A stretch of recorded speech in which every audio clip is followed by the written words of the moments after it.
Frankenstein, the brand new film coming out from Netflix. Of course, it will be on Netflix streaming services in a couple of weeks. I got to see this at a movie theater. And what we have here is a movie that a lot of people are looking forward to because of its director and how everyone who's aware, like everyone who's on the online film bubble, is quite aware that Frankenstein, the original Frankenstein, way back from the 30s, is their favorite film of all time, or at least one of them.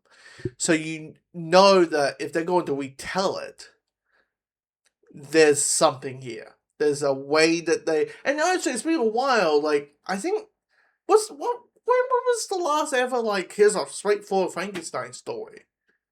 You know, sure we had like I Frankenstein this and Eeyore this and this, but when has there been just a straightforward, like, here's the novel, tell the novel? Like, there hasn't really any, it hasn't been done for at least a while.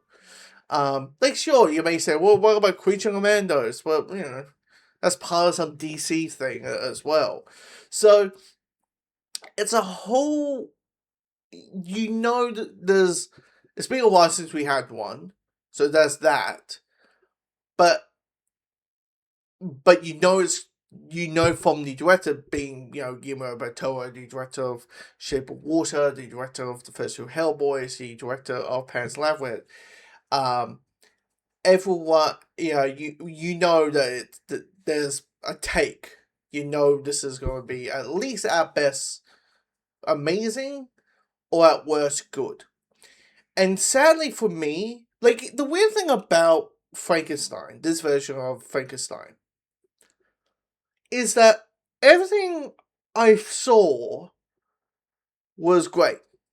I liked the scenes, I liked the performances, I liked the creature effects. Like, look, a Guillermo del Toro film, and the creature effects are really good. Oh shit! In other news, water is wet. It's like a shape of water. You know what I mean? So, but you know, the creature design with the creature, with it does look like a bunch of human bodies getting mushed together, and it it works. The cinematography is fantastic. There's some decent jump scares, mainly anything of Victor trying to figure out how it's going to work, bringing bodies back to life, and it's just a situation of like, is it working? Is it working? Is it working? Oh, it's working! Where it just jumping left, out of the blue. So there's some decent jump scares in it. Um, you know, it's just the cinematography, as I mentioned, is great. Like, everything works, and there's some really good emotional moments in it. And I'm caring what's happening. But what's dragging this movie along is its runtime. Like, this movie could have easily be, like, maybe 2 hours and 15 minutes. Or maybe it's 10 minutes of credits. So, like, let's say 2 hours and 20 minutes. Because this movie is 2.5 hours. It's, 2 hours and 30 minutes.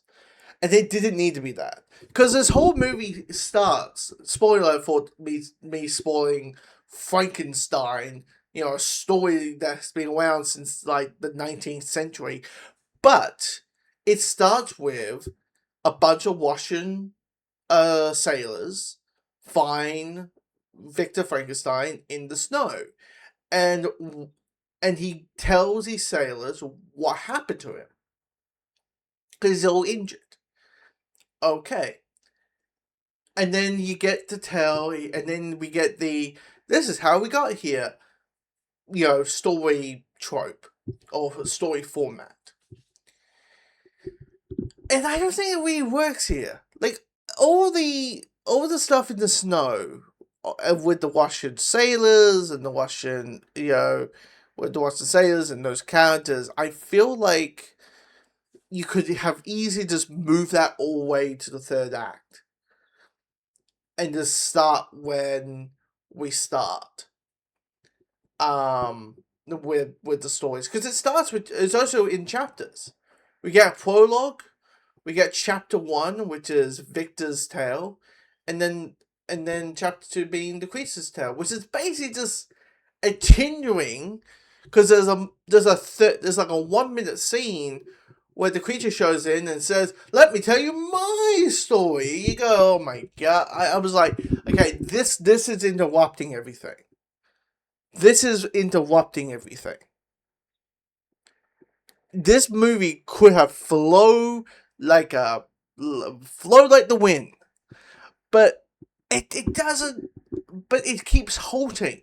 So when like we hit the creature's story, I was a little bit like, wow, I'm really feeling the one time of this. I'm really feeling the one time. Um, and that. Um, but I mean that's mainly the big culprit. The big fault of the movie is its one time, and how it's stalls and and halts its halts the quality of the movie, or halts the a great movie to just a good movie, or a good movie to a great movie. You know what I mean? And that, so yeah, I like the performances are great. The story arcs are great about Victor, who's fascinated about him. He's fascinated about bringing the dead back to life. And how his obsession becomes his hubris. It becomes his baggage that he can't ever, the dirt that can't ever be wiped off. That is great, and how Oscar Isaac plays him is really well put together. Jacob Malloy, playing this creature who at the beginning is just this innocent, can only say one word, doesn't know how to do things, doesn't know how to walk properly, and that. And also the big reveal, by the way, the reason also to move all the snow stuff at the beginning and move it to the third act is mainly because you get these big, you get these sequences of showing the ability of the creature, and the creature, same as who has superpowers. Like, look, I'm aware what happens in the story. I might have in the original story, I might have tried to attempt my own version of Frankenstein in COVID. It was might have been my COVID, how to keep myself busy by doing my own take on Frankenstein. I might have done that, but it I will yeah. So I'm aware that the creature has some human strength, and out of the blue, if you want us to go, holy shit, this is the danger that we're dealing with here. I personally thought it would have been better to just let that slowly reveal.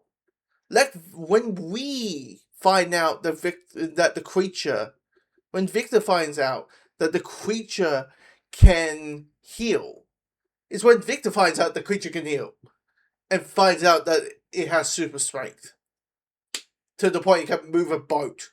That is true. It can move a boat. That's how strong the creature is in this. He's able to fight off wolves and all that. I don't know how far I can dive into spoilers, because, like, once again, Frankenstein is based on a novel that came out in, I think, like 18 blah blah blah. So it's like 17 blah blah. So it's not that, and everybody's aware of the "it's alive" like all that. So I don't know, but yeah, But as I said, the creature, being slowly getting his intelligence, slowly understanding what he is, why he wants to be, what he wants, what the reasons why he wants what he wants. Mia Goth is great, as this Victorian a Victorian girl who is very fascinated with science, but because of the era that her character is born, it's Sadly, not much of the only way she can learn more about science and how the world works at that time was through Victor, or through William, who is Victor's brother, um, and that. And I will say this: they follow, Guillermo follows the story of Frankenstein really closely. Changes things up, updates things, makes things more dramatic than maybe there were, but it follows the story pretty well. Um, and that, and follows the beats of it. And that. So yeah. If you've seen the movie already, comment below. Let me know your thoughts. Or when it hits Netflix and you've seen this video, comment below. Let me know your thoughts when that happens. Then. But yeah, I thought this movie was good. I enjoyed it. It's just could have easily, you could shave a good 10 minutes off that movie. You could easily shave it off.